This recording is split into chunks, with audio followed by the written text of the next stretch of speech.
I'm Prasanna Pahade, Chief Strategy Officer at Mahindra Logistics.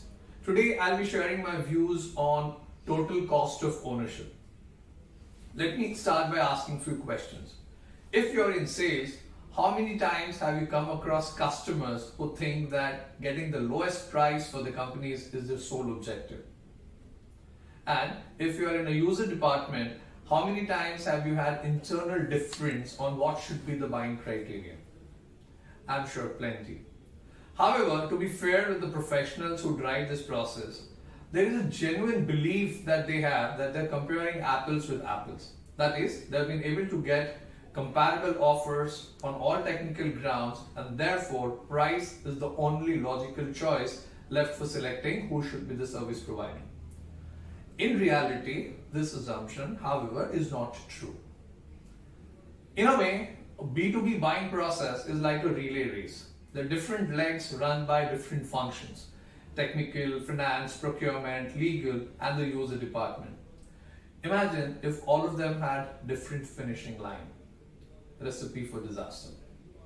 Therefore, mature organizations look at TCO, total cost of ownership, as a criteria for buying, which gets the entire organization aligned on what they are looking at. Then you're not looking at only the invoice value, but the life cycle view of the decision.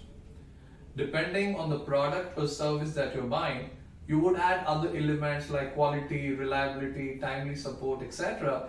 to your buying criteria. In many cases, your buying decisions may be in favor of someone who has a higher invoice value, but in the long run is going to pay off. However, this transition is not easy. For this to happen, companies have to have clear goals and measure people accordingly. Also, there needs to be a process to help companies measure the parameters other than the invoice value.